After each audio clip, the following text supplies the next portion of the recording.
Subscribe करें हमारे channel dream study with जीत को और किसी भी वीडियो की सबसे पहले नोटिफिकेशन पाने के लिए इस बेल आइकन को दबाएं।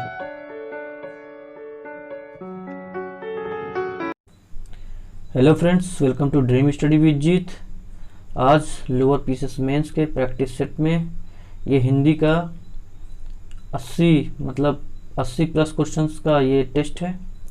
इसमें हम लोग पूरे सोल्यूशन के साथ में वीडियो को आगे बढ़ाएंगे। उससे पहले दोस्तों, अगर आप लोग लोअर पीसेस मेंस की तैयारी कर रहे हैं, जिनका भी मेंस में हुआ है, अगर वो लोग टेस्ट सीरीज परचेज करना चाहते हैं तो आप लोग हमें मुझे आप लोग व्हाट्सअप कर सकते हैं 8009231160 पे, जहाँ पे आप लोगों को 3 से 4 टेस्ट सीरीजें बहुत ही कम पैसों में मात्र 100 रुपये में अवेलेबल हैं। अलग अलग वेबसाइट की, जैसे डिकोड की है, परीक्षा प्लस की है, पीसेस मंत्रा है, एरा वर्ड है और यूथ कंपटीशंस की, कई टेस्ट सीरीजें आप लोगों को मात्र 100 रुपये में PDF जो भी टेस्ट होते हैं उनके PDF मिल जाएंगे। तो आप लोग बहुत ही कम पैसे में एक अच्छी तैयारी कर सकते हैं। तो आप लोग जुड़े मेरे साथ में। अभी तक हमारे ग्रुप में 100 के नज़दीक में लड़के हो चुके हैं। और ज़्यादा टाइम न लेते हुए चलिए फिर वीडियो को स्टार्ट करते हैं। उससे पहले दोस्तों, अगर आप लोग नए हैं तो चैनल को सब्सक्राइब कर लें और वीडियो पसंद आता है तो लाइक ज़रूर करें। ठीक है दोस्तों, तो चलिए फिर स्टार्ट करते हैं। हमारा पहला क्वेश्चन है, निम्नलिखित में कौन सा वर्ण स्त्रीलिंग नहीं है? ऑप्शन ए है ई, बी है बड़ी ई, सी है ऋषि या फिर ऊ। तो आप लोगों को पता होना चाहिए कि ई और ऋषि ये 3 ही स्वर में स्त्रीलिंग होते हैं, बाकी सब पुल्लिंग। तो option D is the right answer. Next question है, निम्नलिखित व्यंजनों में से कौन सा व्यंजन उच्चारण तालु से होता है? तो हिंदी वर्णमाला में दोस्तों 5 प्रकार के वर्ग होते हैं, का से लेके पापा बाबा माँ तक, यानी का वर्ग, चा वर्ग, टा वर्ग, ता वर्ग, पा वर्ग। और हम इनको याद कैसे करते हैं? कंठ, तालु, मूर्धन्य, दंत और ओष्ठ के हिसाब से याद करते हैं। तो आप सीरियल से एक बार अपने आप को सेट कर लीजिए। तो चा छा मिल रहा है यहाँ पे, तो option C is the right answer. अगला क्वेश्चन है, लुंठित ध्वनि है। लुंठित ध्वनि, सबसे पहले तो लुंठित ध्वनि होती क्या है? तो लुंठित ध्वनि को हम लोग प्रकंपित या कंपन जात व्यंजन कहते हैं। लुंठित का अर्थ होता है जीभ का आगे से मुड़ना, जैसे ही हम बोलते रा, तो जीभ जो होती प्रकंपित हो जाती है, उसमें थोड़ा सा ट्विस्ट आ जाता है जीभ बोलने में। तो रा लुंठित ध्वनि है इसमें, तो option D is the right answer. अगला क्वेश्चन है, ओष्ठ स्पर्श व्यंजन अल्प प्राण अघोष वर्ण कौन सा है इसमें? तो ओष्ठ जो पा वाला वर्ग होता है वो ओष्ठ से होते हैं सभी। ठीक है, तो पा भी है, फा भी है इसमें। तो दा और धा तो ऐसे ही कट गए। ठीक है, दा और धा तो ऐसे ही कट गए क्योंकि हमको ओष्ठ वाले वर्ण देखने हैं। तो ए और डी में ही कोई आंसर होगा। अब स्पर्श व्यंजन, तो ये तो दोनों स्पर्श व्यंजन है। स्पर्श व्यंजन होते क्या हैं? तो का वर्ग से लेकर पा वर्ग तक सभी वर्णों को हम लोग क्या बोलते हैं? स्पर्श व्यंजन बोलते हैं। ठीक है, ये टोटल संख्या में 25 होते हैं। अल्प प्राण की बात करें तो हर एक वर्ग का फर्स्ट, थर्ड एंड फिफ्थ, ये 3 वर्ड हर एक वर्ग में अल्प प्राण होते हैं। ठीक है, तो पा ये अल्प प्राण है, फा ये तो महाप्राण है। तो इस वजह से तो डी भी कैंसिल हो गया, आंसर तो यहीं से मिल गया। ठीक है, इसी वाले से अल्प प्राण तक में option A is the right answer. अघोष के बारे में भी बता दूं तो अघोष व्यंजन हर एक वर्ग का पहला और दूसरा व्यंजन जो होता है वो अघोष व्यंजन होता है। और इसके साथ ही साथ 3 और अघोष व्यंजन होते हैं। सा जो ऊष्म व्यंजन होते हैं, उसमें सा तीनों टाइप के सा इस अघोष में आते हैं और हा को हम लोग सघोष में डालते हैं। ठीक है, तो इस चीज को भी ध्यान रखिएगा।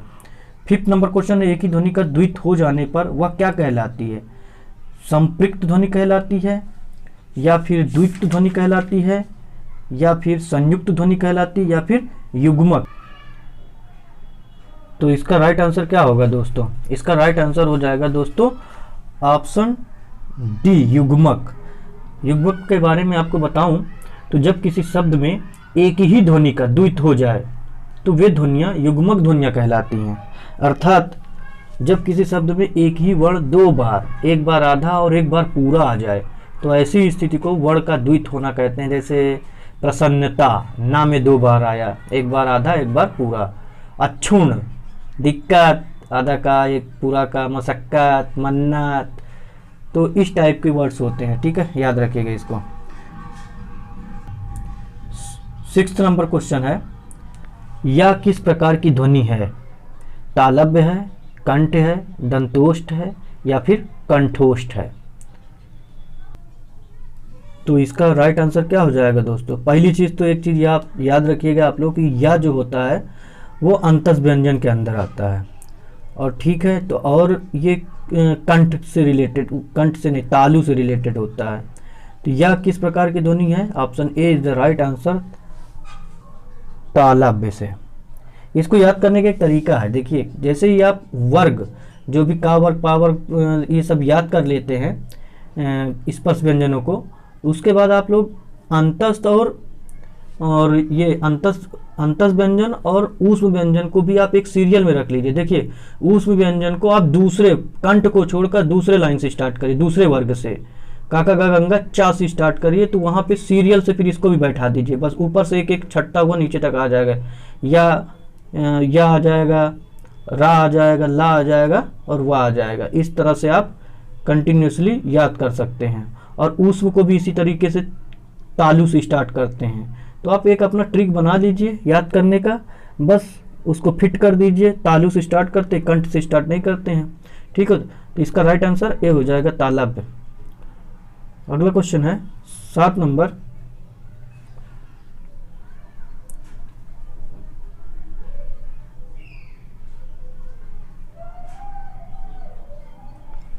उच्चारण की दृष्टि से वाह है।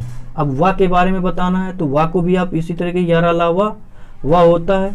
ठीक है, तो वाह का उच्चारण स्थान कौन सा होता है? तो वाह जो होता है ये दंतोष्ठ से होता है। दांत, जीभ और होठ का इसमें संलयन होता है, तब जाके वाह का उच्चारण बनता है। ठीक है, तो इसका राइट आंसर हो जाएगा दंतोष्ठ, ऑप्शन सी। हमारा अगला क्वेश्चन है कि हिंदी वर्णमाला में स्वरों की संख्या कितनी है? तो हिंदी वर्णमाला में स्वरों की संख्या कितनी है? तो स्वरों की संख्या है 13, option C. Option C is the right answer. आय के उच्चारण में डैश डैश और डैश डैश की सहायता ली जाती है। क्वेश्चन नंबर 9, किसकी सहायता ली जाती है आय के उच्चारण में?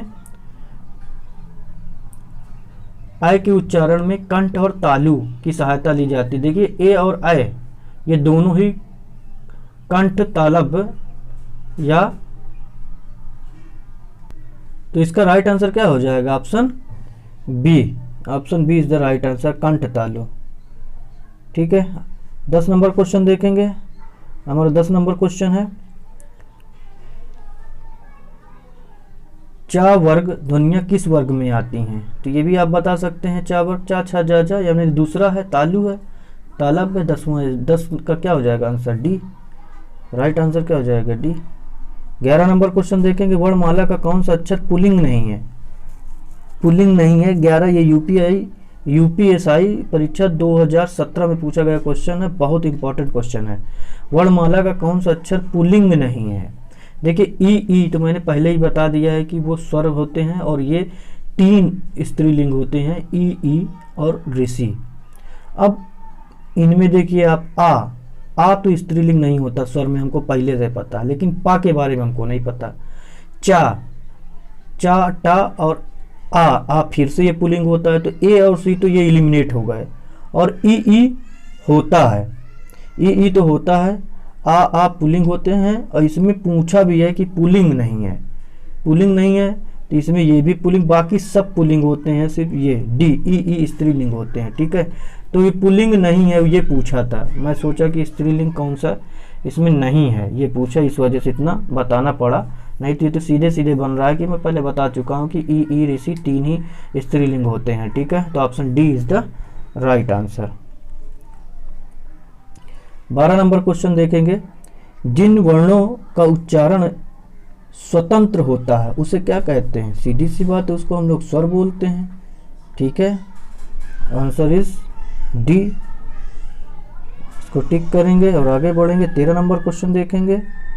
13 नंबर क्वेश्चन है, द आधा द व्यंजन है, द व्यंजन, आ का व्यंजन, फिर शा व्यंजन, फिर प्लस आ, ये क्या बनेगा?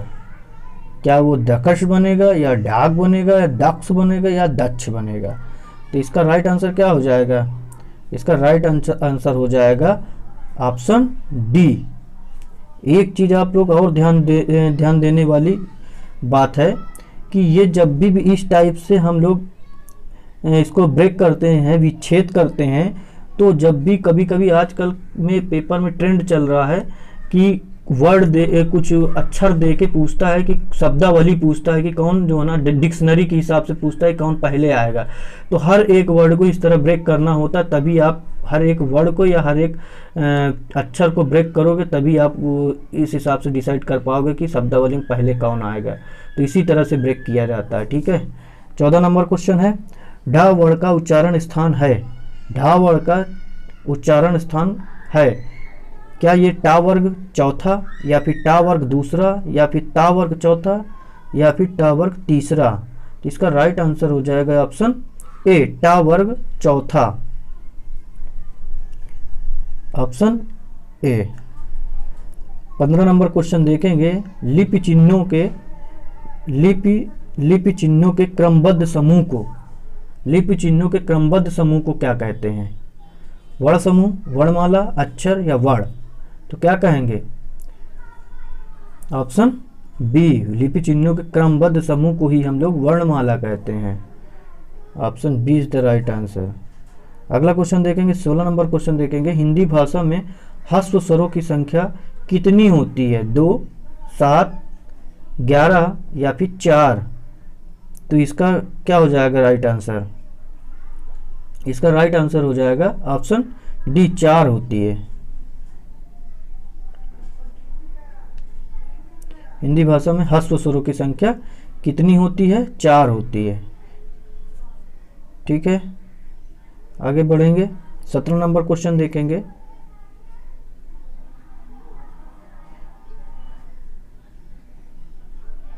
नंबर क्वेश्चन, निम्न में कौन सा वर्ण घोष है? घोष बताना है आप लोगों को। मैं पहले ही बता चुका हूं कि जो भी वर्णमाला होती है उसमें 3, 4, 5 को हम लोग घोष या सघोष कहते हैं, जो भी 3, 4, 5 पे आते हैं। ठीक है, तो 3, 4, 5 पे कौन है? का, खा, गा आता है। बिल्कुल यही आंसर हो गया। चा तो पहले पे आएगा, खा भी दूसरे पे आएगा, का पहले पे आएगा। तो पहला दूसरा छोड़ के बाकी सभी होते हैं। तो option A is the right answer. बिल्कुल सिंपल क्वेश्चन।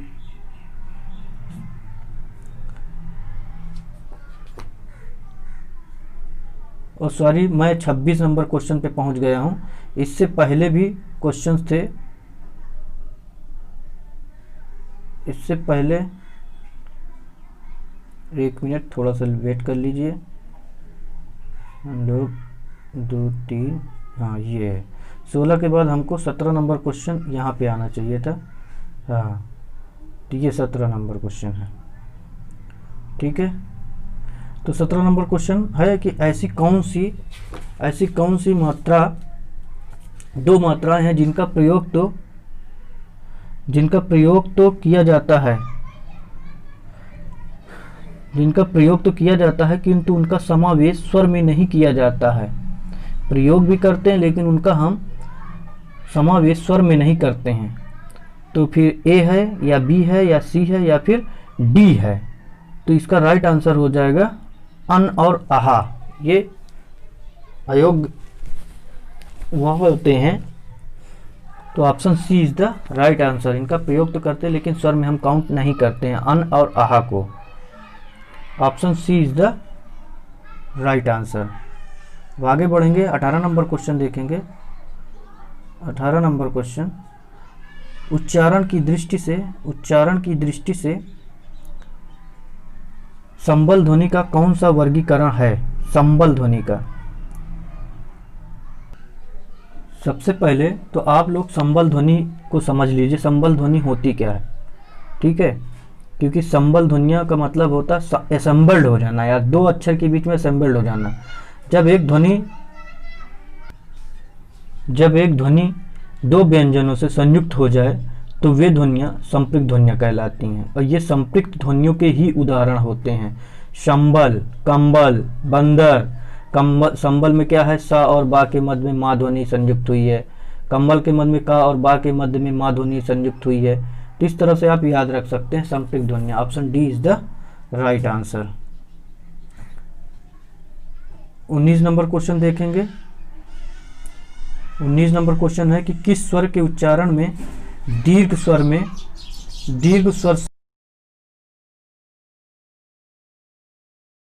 19 नंबर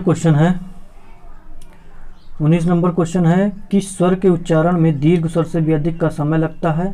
क्या वो ह्रस्व है या अनुस्वार है या फिर प्लूत है, अनुनासिक है? तो इसका राइट आंसर हो जाएगा ऑप्शन बी, प्लूत। प्लूत में ज़्यादा समय लगता है। कि प्लूत के उदाहरण में आप लोग देखते हैं कि जैसे ओम लिखा जाता है, ओम, ओम, ठीक है, ओम लिखा जाता है, तो ये वाला ये ज़्यादा समय ले लेता है, क्योंकि हम ओम नमः शिवाय बोलते हैं, तो ओम नमः शिवाय, तो ये ज़्यादा समय लेता है, ठीक है। Option B is the right answer. 20 है कि वर्णमाला में स्पष्ट व्यंजनों की संख्या कितनी है? तो ये आपको बता चुका हूँ कि स्पष्ट व्यंजन का वर्ग से लेकर पा वर्ग तक की संख्या को कहते हैं। हर एक वर्ग में 5-5 होते, तो 5 5 25, तो option C is the right answer, option C. 21 number question देखेंगे। 21 नंबर क्वेश्चन है कि स्वर ए और ए का उच्चारण स्थान कौन सा है? तो इसका सबको पता होना चाहिए, बहुत बार एग्जाम में, हर एक एग्जाम में ये जरूर पूछा गया है, कंठ तालब। Option A is the right answer. 22 number question देखेंगे। हिंदी शब्दकोश में का के बाद कौन सा व्यंजन दिखाई देता है? तो का अगर हम संधि विच्छेद करते हैं, संधि विच्छेद क्या मतलब वर्ण विच्छेद करते हैं, तो आधा का आएगा, क्या आएगा, आधा का प्लस षटकोण वाला शा आएगा। तो मतलब ये दोनों मिलते हैं, मतलब का मिला फिर उसके बाद ये मिलता है, तो दोनों क्या बनते हैं, ये बराबर छा बनते हैं, ठीक है। इसके इसीलिए का के बाद कौन सा व्यंजन आएगा, तो छा आएगा। Option B is the right answer. अगला क्वेश्चन देखेंगे 23 नंबर। भाषा की सार्थक लघुत्तम इकाई किसे माना जाता है? तो क्या मात्रा को, क्या शब्द को, या फिर अर्थ को, या फिर वर्ण को? तो इसका राइट आंसर हो जाएगा ऑप्शन बी, शब्द को। अगर इसमें सार्थक ना लगा होता दोस्तों, इसमें सिर्फ पूछा होता भाषा की लघुत्तम इकाई किसे कहते हैं, तो वो वर्ण हो जाती। अगला क्वेश्चन देखेंगे हम लोग। हमारा अगला क्वेश्चन है कि निम्न में दंत वर्ण कौन सा है? दंत वर्ण की टा की बात करें तो ये जो होता है कौन सा वर्ग में आएगा? ये का वर्ग में नहीं आएगा। कंठ, तालु, मूर्धन में आता है ना, काका गंगा चाचा जो टाटा टा, ये मूर्धा में आएगा, तो ये तो नहीं हो सकता। ए टा जो है ये तो मूर्धन में आएगा, ये तो नहीं हो सकता। उसके बाद में पा को देखिए, ये होस्ट में आता है, तो ये भी दंत में नहीं आ सकता। अब हा या सा में है, तो अब हा या सा को याद करने का जो तरीका होता है, सा वाली लाइन मैंने पहले बताया है कि आप तालु से स्टार्ट करिए, सीरियल से सा सा सा, तीनों सा, जैसे अपने व्याकरण में का से लेके ककहरा में जो ना सा जो भी सीरियल से होता है वही सीरियल रखते जाइए। तालु, फिर मूर्धन, फिर दंत, तो ये तीनों सीरियल अगर हम रखते हैं तो ये सा जो होता है, ये बी ऑप्शन सा जो होता है वहाँ पे आ जाता है, ठीक है, दंत में। तो option C B is the right answer, ठीक है। 25 नंबर क्वेश्चन देखेंगे कि निम्न में अनुनासिक वर्ण कौन सा है? ठीक है, ठा है, बा है, मा है, या फिर पा है। तो 25 नंबर क्वेश्चन का क्या आंसर हो जाएगा? 25 नंबर क्वेश्चन का आंसर हो जाएगा ऑप्शन बी, मा। मा एक अनुनासिक वर्ण के तहत यूज किया जाता है, ठीक है। 26 नंबर क्वेश्चन देखेंगे। हमारा 26 नंबर क्वेश्चन होगा, हमारा 26 नंबर क्वेश्चन है निम्न में कौन सा वर्ण घोष है? घोष के बारे में मैंने पहले ही आप लोगों को बता दिया है कि जो घोष को ही सघोष कहते हैं, वो भी 3 4 5, हर वर्ग का 3 4 5 जितने भी नंबर आते हैं 3 4 5 में, 3 4 5 में, वो सभी घोष या सघोष होते हैं, और 1 2 अघोष होते हैं। तो का, खा, गा तो भाई तीसरे पे आ गया, इसलिए इसका राइट आंसर ए हो गया। चा ये पहले पे है, खा दूसरे पे है, का पहले पे, ये तीनों के तीनों अघोष हैं। ये तीनों कौन है?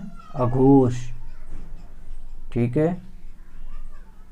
आगे बढ़ेंगे, 27 नंबर क्वेश्चन देखेंगे, ला और सा का उच्चारण किस स्थान पर होता है। ला और सा का उच्चारण स्थान किस स्थान पर होता है। ठीक है, सा के बारे में मैंने जस्ट अभी बताया है कि वो दंत से बनता है। ठीक है, दंत से बोला जाता है, उच्चारण किया जाता है। ला भी उसी में आता है, दंत में। ठीक है, क्योंकि ये कोई वर्ग में तो आते नहीं स्पर्श व्यंजन में। ये यही 4-5 चीज़ें याद करनी होती हैं, एक अंतस्थ का और एक जो है ना ऊष्म व्यंजन के। तो अंतस्थ वाले तो मैंने आपको बता दिया कि सा तालु से स्टार्ट करिए सीरियल, उधर से सीरियल स्टार्ट करिए, बस बैठा दीजिए। और ये या रा लावा में तो या और रा ला, या रा ला वा, ये तीनों भी इसी तरीके से बैठते हैं। या को भी सबसे ऊपर रखते हैं, तालु से स्टार्ट करते हैं, तालु से और फिर हम नीचे तक आ जाते हैं। ठीक है, तो इसमें भी ये दंत पे आ जाता है, तो option C is the right answer. ये याद करने की ट्रिक है दोस्तों। ठीक है, 28 नंबर क्वेश्चन देखेंगे, इनमें कौन सी देवनागरी की वर्ण ध्वनि नहीं है। ठीक है, कंठ ध्वनि, दंत तोष्ट, ग्रीवा ध्वनि, मूर्धन्य ध्वनि। तो सीधी सी बात है, option C is the right answer. ये तो होती है, ये भी होती है, ये भी होती है, ये भी होती है। ठीक है, तो 28 का राइट आंसर क्या हो जाएगा, सी। 29 नंबर क्वेश्चन देखेंगे, किस व्यंजन का उच्चारण स्थान तालव्य से होता है। तालव्य से कंठ तालव्य, मतलब तालु। दूसरे नंबर पे कौन आएगा, पापा बाबा माँ। माँ तो हो नहीं सकता क्योंकि ये ओष्ठ है। ठीक, और अच्छा कंठ तालव्य, तालव्य में आ जाता है ये, तो इसका राइट आंसर बी हो जाएगा। ये तो कंठ है, पापा बाबा ना, पापा बाबा ना, ये भी तुम्हारा माँ के साथ आएगा ओष्ठ में। ठीक है, इसका राइट आंसर बी हो जाएगा 29 का। 30 नंबर क्वेश्चन देखेंगे, जिन ध्वनियों को की गणना ना स्वर में की जाती है और ना ही व्यंजन में, उसे क्या कहते हैं। क्या वो अयोग्यवाह होते हैं, या फिर अंतस्थ होते हैं, या फिर ऊष्म होते हैं, या फिर आगत होते हैं। तो इसका राइट आंसर हो जाएगा अयोग्यवाह। राइट आंसर क्या हो जाएगा, अयोग्यवाह। अम और आहा को इसमें रखते हैं, अम को और आहा को इसमें रखते हैं, ये दोनों अयोग्यवाह होते हैं। ठीक है, याद रखिएगा। 31 नंबर क्वेश्चन है कि स्वर तंत्रियों के आधार पर व्यंजनों को कितने वर्गों में बांटा गया है। तो 1 में, या 4 में, या फिर 3 में, या फिर 2 में। तो इसका राइट आंसर क्या हो जाएगा, 2 में। Option D is the right answer, 2। 32 number question, प्रत्येक शब्द की वर्तनी के सभी वर्णों को उसी क्रम में अलग अलग दिखाना क्या कहलाता है। प्रत्येक शब्दों की वर्तनी के सभी वर्णों को उसी क्रम में अलग अलग दिखाना क्या कहलाता है। क्या वो वर्ण विच्छेद है, या फिर संधि विच्छेद है, या फिर संधि है, या फिर वर्ण समायोजन है। तो 32 का राइट आंसर क्या हो जाएगा, वर्ण विच्छेद। Option A is the right answer. 33 number question देखेंगे, स्वरों का उच्चारण कौन सा है। अनुनासिक की सहायता से होता है, या बिना किसी सहायता से होता है, या व्यंजनों की सहायता से होता है, या फिर अनुस्वार की सहायता से होता है। तो इसका राइट आंसर क्या हो जाएगा, इसका राइट आंसर हो जाएगा बिना किसी की सहायता से होता है, बी। वही स्वर कहलाते हैं, इसकी डेफिनेशन भी यही है। 34 नंबर क्वेश्चन देखेंगे,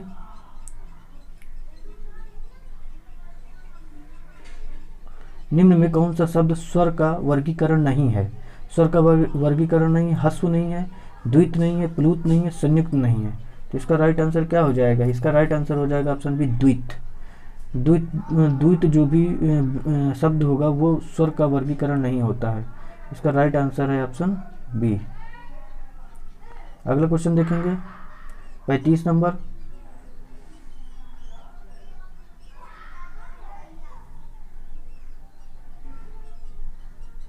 पैंतीस नंबर क्वेश्चन है कि निम्नलिखित में कौन सा शब्द प्रत्यय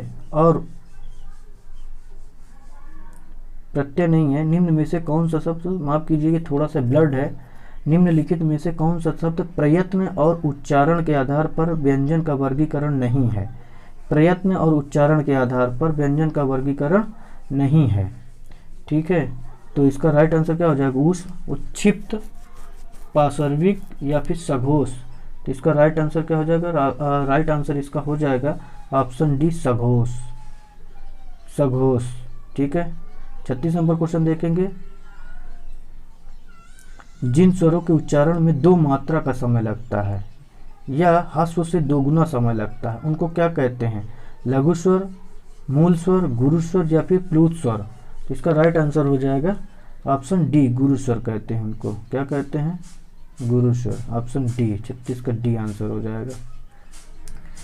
37 नंबर क्वेश्चन है, जिस व्यंजन ध्वनि के उच्चारण के समय स्वर तंत्री में कंपन होता है, उस उच्चारण स्थान के आधार पर ध्वनियों के वर्गीकरण में उसका क्या स्थान होता है?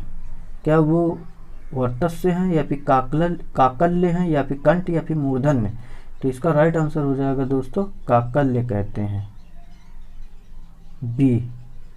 38 नंबर क्वेश्चन है, वर्णों के व्यवस्थित समूह को क्या कहते हैं? वर्णमाला या फिर शब्द भंडार या फिर वर्ण समूह या फिर इनमें से कोई नहीं। तो 38 का राइट आंसर क्या हो जाएगा? ए, वर्णमाला कहेंगे। अगला क्वेश्चन है 39, छा वर्ण किन दो वर्णों के मेल से बना है? ये बता चुका हूँ, आप इसको खुद ही आंसर करिए। 40 नंबर देखेंगे, निम्नलिखित में से संयुक्त स्वर कौन सा है? उ है, ई है, औ है या आ है? तो निम्न में से संयुक्त स्वर कौन सा है? उ, ई, औ या आ? ठीक है, संयुक्त स्वर इसमें कौन सा है? 40 का सी है, आ और ओ मिल के बना है। ठीक है, ये। अगला क्वेश्चन 41 है, स्पर्श व्यंजन, कंठ ध्वनि, अघोष और महाप्राण ध्वनि पता करना है। स्पर्श व्यंजन मैंने पहले ही बता दिया, ये सभी इसमें स्पर्श व्यंजन है। अब कंठ ध्वनि का वाले वर्ग का देख लीजिए, का खा, तो का और खा आ गए, का खा गा गा, ये सभी कंठ हैं, ये भी हैं। अघोष देख लीजिए, पहला और दूसरा अघोष होता है, बाकी सब सघोष होते हैं। तो पहला और दूसरा का और खा भी, गा घा ये तो कट गए, दो तो कट गए, बी और सी तो कट गए। ठीक है, बी और सी तो इसमें से कट गए क्योंकि ये सघोष है। अब अघोष का और खा बचे। अब महाप्राण कौन है? तो महाप्राण जो होता है वो दूसरा और चौथा होता है, तो दूसरा क्या है? खा है। इसका राइट आंसर क्या हो जाएगा? 41 का ए हो जाएगा। 42 नंबर क्वेश्चन है, कंठ तालव्य कौन है? तो आपको याद होना चाहिए, कई बार पूछ गया ये। ऑप्शन ए और आई। ठीक है।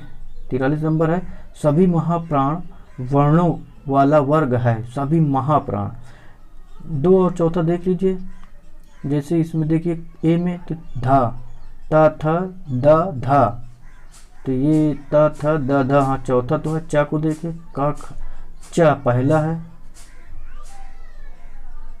पहला चा तो ये अल्प प्राण हो गया, ये इसलिए ये कैंसिल हो गया। ठीक है, ए तो कैंसिल हो गया, फिर चा ये भी कैंसिल हो गया, इसमें भी चा है। का खा चा छा टा ठा, ये ऑप्शन सी। 43 दूसरे पे सब आ रहे हैं, तो 43 इज द राइट आंसर।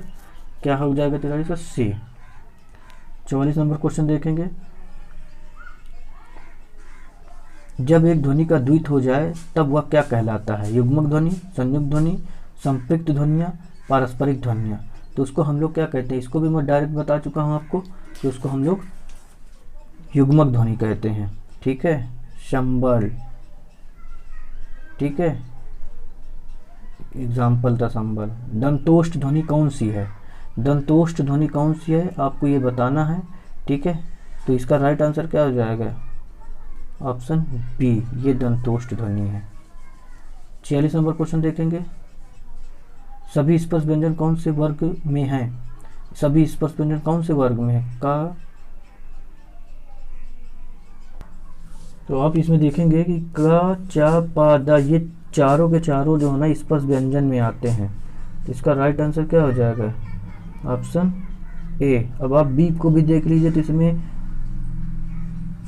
या रा किसी भी स्पर्श व्यंजन में नहीं आता है, या भी नहीं आता, यहाँ पे रा ये भी नहीं आता, और यहाँ पे ला नहीं आता, हा नहीं आता। 47 नंबर क्वेश्चन है, अर्धविवृत स्वर कौन सा है इसमें से? तो इसका राइट आंसर हो जाएगा ऑप्शन सी। ऑप्शन सी हो जाएगा आई।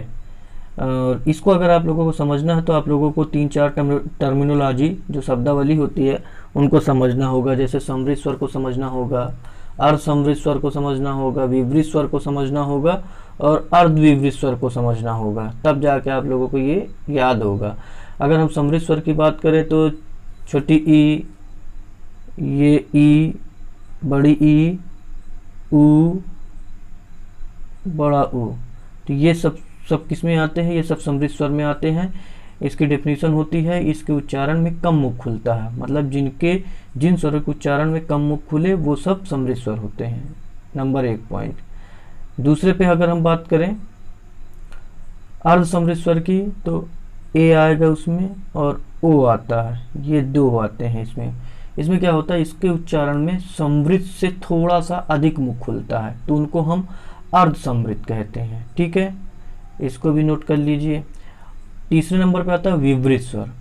इसमें सिर्फ और सिर्फ एक ही स्वर आता है, वो भी आ, ये आ, बड़ा आ। ठीक है, इसके उच्चारण में मुख सबसे अधिक खुलता है और यही है विवृत स्वर। और अब हम बात करते हैं जो प्रश्न में पूछा अर्धविवृत की, तो अर्धविवृत में पहले तो कौन कौन से स्वर आते हैं, तो आ आता है, आय आता है, औ आता है और ये वाला आम, ये वाला आता है। ठीक है, तो ये 4 चीजें आती हैं अर्धविवृत के अंतर्गत। विवृत से कम और अर्ध समृद्ध से। विवृत से मतलब बड़ा आ से कम और अर्ध समृद्ध मतलब ए और ओ के से कम, जिनका मुख खुलता है वो अर्धविवृत कहलाते हैं। ठीक है, तो इसका राइट आंसर क्या हो जाएगा? इसका राइट आंसर हो जाएगा ऑप्शन सी, आय। 48 नंबर क्वेश्चन देखेंगे। जिनकी ध्वनि केवल मुख से निकलती है वे हैं, केवल मुख से निकलती हो जिनकी ध्वनि, वे कौन से होते हैं?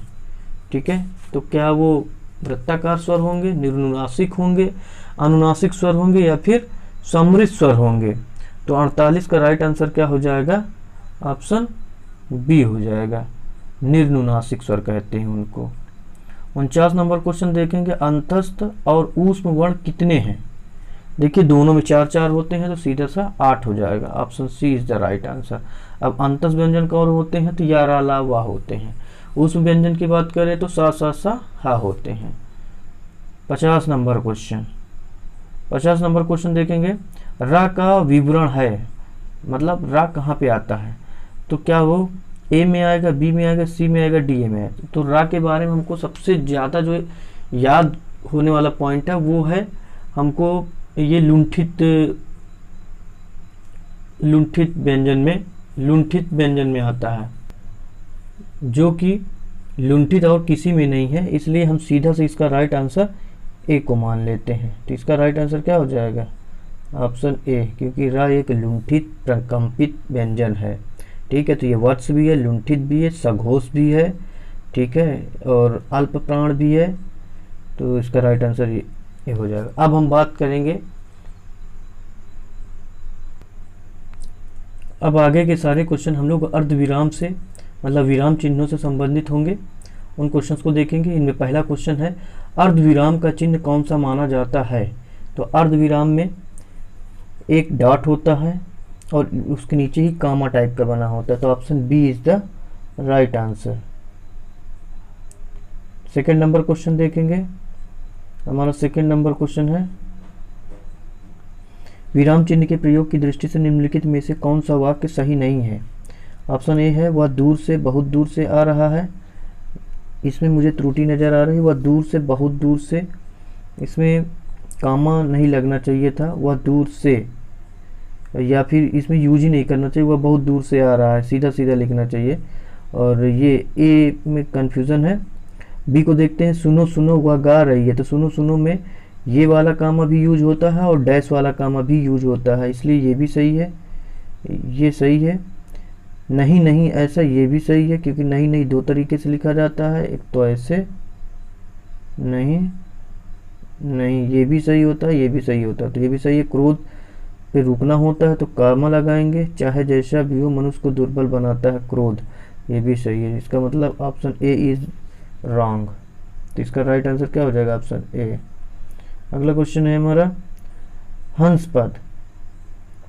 हंस पद विराम चिन्ह का प्रयोग होता है यह वाक्य पूरा करने के लिए, संकेत के लिए, अर्धस्पष्ट करने के लिए, लिखने में अच्छा छूटने के संकेत में, तो हम लोग इसका यूज करते हैं ऑप्शन डी, जहाँ पे जैसे वह गंगा स्नान के लिए डैश गया।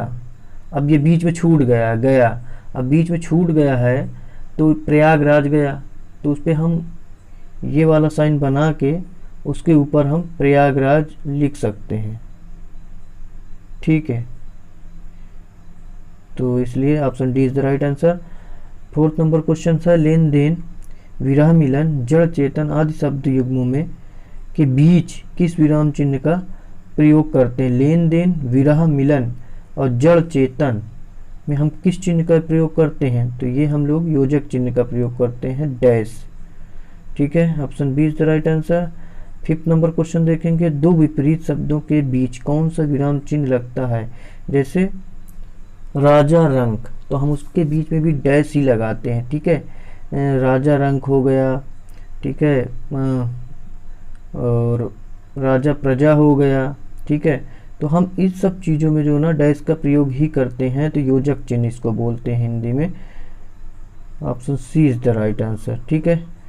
6th नंबर क्वेश्चन देखेंगे, सामासिक पदों पुनरुक्त युग्म शब्दों के मध्य, ये भी वही चीज़ होती है, पुनरुक्त शब्द होते हैं और सामासिक पद होते हैं, उनके बीच में भी हम लोग योजक चिन्ह का ही प्रयोग करते हैं, तो इसका भी ऑप्शन ए राइट आंसर हो जाएगा।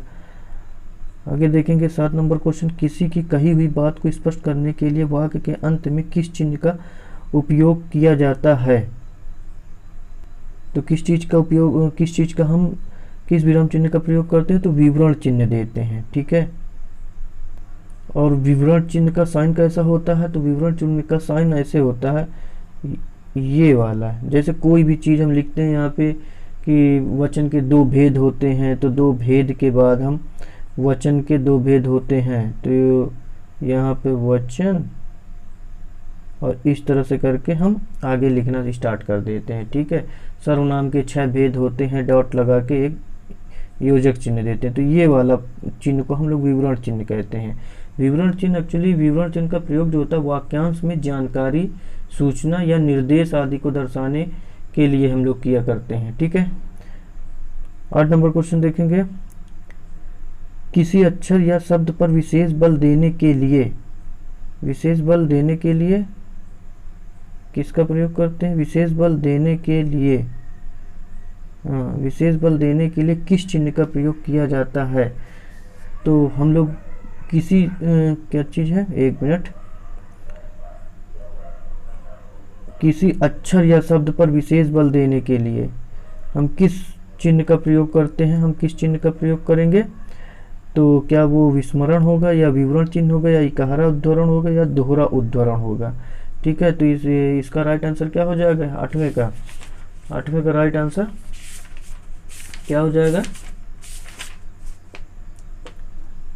ऑप्शन सी, इकहारा चिन्ह, इकहारा उद्धरण देते हैं, ठीक है। इकहारा उद्धरण मतलब एक इसको लगाते हैं, इसके ब्रैकेट में लिख देते हैं, ठीक है, इस तरह से ये वाला चिन्ह ऐसे लगाएंगे और ऐसे लगाएंगे, इसके अंदर हम लोग लिख देते हैं। तो किसी अक्षर या शब्द पर विशेष बल दिया जाता है, ठीक है। एग्जाम्पल में कैसे क्या बोल सकते हैं कि जैसे कि जो है ना रमेश प्रसिद्ध इतिहासकार हैं, तो रमेश कुमार या रमेश चौबे या रमेश पांडे, तो हम रमेश पांडे को जो है ना इस तरह से करके लगा देंगे, नाम लिखेंगे और उसके दोनों तरफ ये वाले पॉइंट लगा देंगे, ठीक है। और एक और आता है इसी के साथ में डबल साइन वाला, ये तो ये कहाँ पे यूज होता है, ये पूरा एक स्टेटमेंट होता है, जब बहुत ही महत्वपूर्ण कथन होता है तो उसको उद्धृत करने के लिए हम लोग दोहरे उद्धरण चिन्ह का प्रयोग करते हैं, ठीक है। जैसे सुभाष चंद्र बोस ने कहा तो ये वाला चिन्ह लगाएंगे, उसके बाद इस पे तुम मुझे खून दो मैं तुम्हें आज़ादी दूंगा, उसके बाद में ब्रैकेट क्लोज कर देंगे, ठीक है।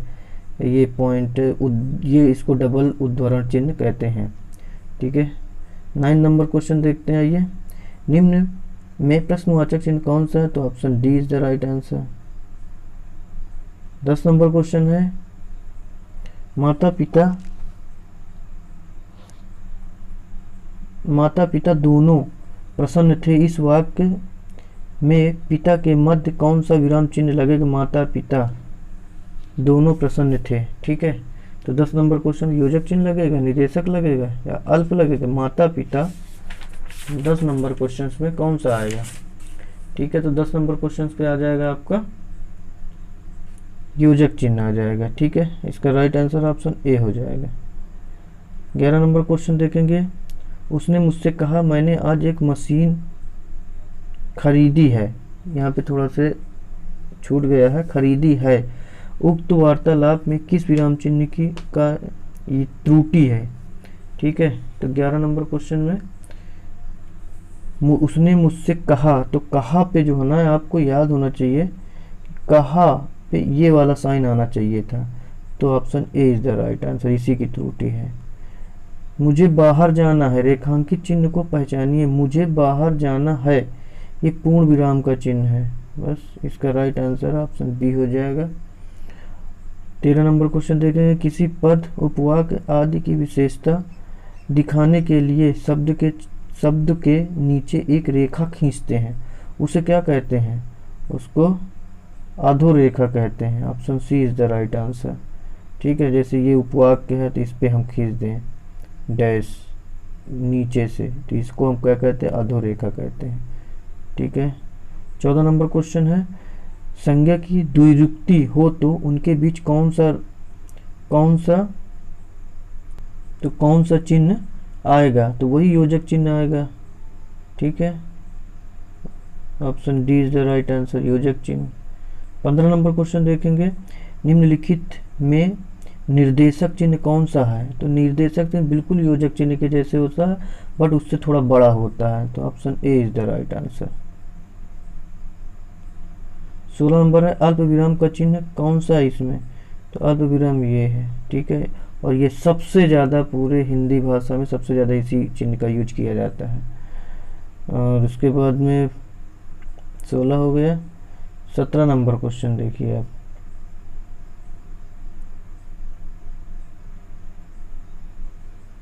निम्नलिखित चिन्हों में से पूर्ण विराम को पहचानना है, तो पूर्ण विराम option C is the right answer.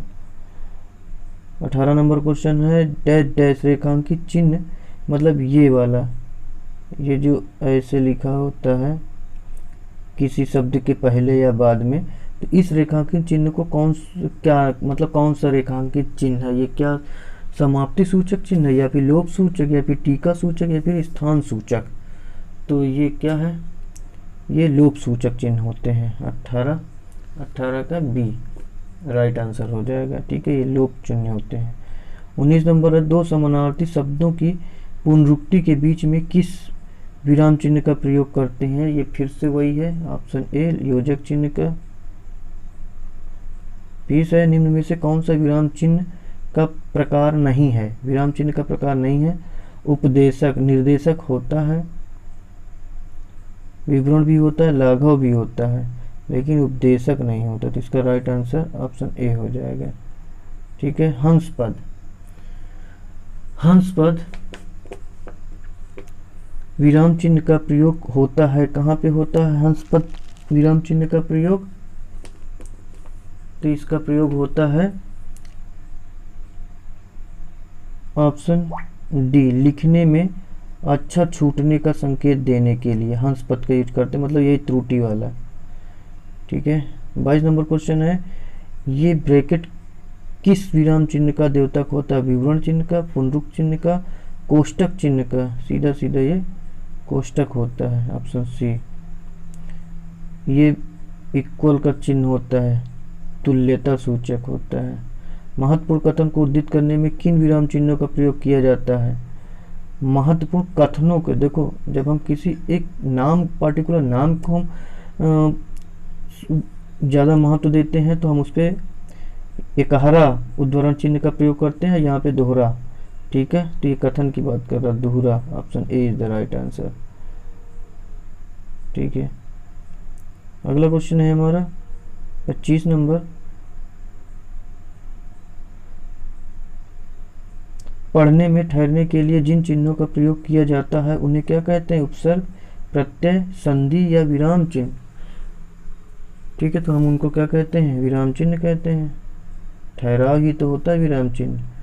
26 number question है। अनुस्वार का चिन्ह है अनुस्वार का चिन्ह कौन सा है? स्वर के ऊपर एक बिंदी, या फिर स्वर के पहले दो बिंदी, या फिर स्वर के आगे दो बिंदी, या स्वर के ऊपर चंद्र बिंदु। ठीक है, दो होते हैं, एक अनुनासिक एक अनुस्वार, निर्नुनासिक और अनुस्वार। ठीक है, तो 26 नंबर का आंसर क्या हो जाएगा? ऑप्शन ए, स्वर के ऊपर एक बिंदी। और अगर किसी के ऊपर एक बिंदी रख के ऐसे करके, मतलब बिंदी रख के ऐसे कर देंगे तो चंद बिंदी हो जाएगा। ठीक है, इसके लिए आंसर डी हो जाता है, लेकिन इसके लिए ए है, ये अनुस्वार होता है, वो निर्नुनासिक होते हैं। तो 27 नंबर क्वेश्चन है, शीला डैश कहिए क्या हाल है, वाक्य में विराम चिन्ह कौन सा आएगा? तो शीला कहिए क्या हाल है, तो शीला फिर रुकने को निर्देश दे रहा है, पूर्ण विराम या अर्ध विराम या उद्धरण चिन्ह या निर्देशक चिन्ह, क्या लगाएंगे इस पे? तो 27 नंबर क्वेश्चन का आंसर हो जाएगा निर्देशक चिन्ह। ठीक है, option D is the right answer. 28 number question देखेंगे, हमारा 28 नंबर क्वेश्चन है, वाक्य को समाप्त करने के लिए जिसका प्रयोग किया जाता है उसे क्या कहते हैं? वाक्य को समाप्त करने के लिए जिसका प्रयोग किया जाता है उसे क्या कहते हैं? 28 का राइट आंसर हो जाएगा पूर्ण विराम। ठीक है, ऑप्शन डी। 29 नंबर, जहां वाक्य की गति अंतिम रूप ले, विचार के तार टूट जाएं, वहां किस चिन्ह का प्रयोग किया जाता है? योजक का, कोष्टक का, अल्प विराम का, पूर्ण विराम का? पूर्ण विराम, ऑप्शन डी। 29 भी डी होगा। 30 नंबर का, मनोविकार सूचक शब्दों, वाक्यांशों तथा वाक्यों के अंत में किस चिन्ह का प्रयोग किया जाता है? ठीक है, प्रश्नवाचक, अर्धविराम, विस्मयादिबोधक, अल्प विराम। तो इसका राइट आंसर हो जाएगा ऑप्शन सी, विस्मयादिबोधक। प्रश्नवाचक चिन्ह का प्रयोग किस वाक्य में होता है? प्रश्नवाचक चिन्ह का, मोहन ने पूछा राम की आय कितनी है, सीता जानना चाहती है भाई घर कब आएगा, मोहन बाजार गया, मोहन को बाजार क्यों जाना था, क्यों आ रहा है यहाँ पर? ठीक है, तो ये राइट आंसर हो जाएगा इसका, ऑप्शन डी। लेकिन कब भी होता है तो ये भी हो सकता था, कितना तो चलो चल जाएगा, ये भी कब जाएगा ये भी हो सकता था, लेकिन इनके हिसाब से ऑप्शन डी इज ज़्यादा सुटेबल आंसर होगा। ठीक है।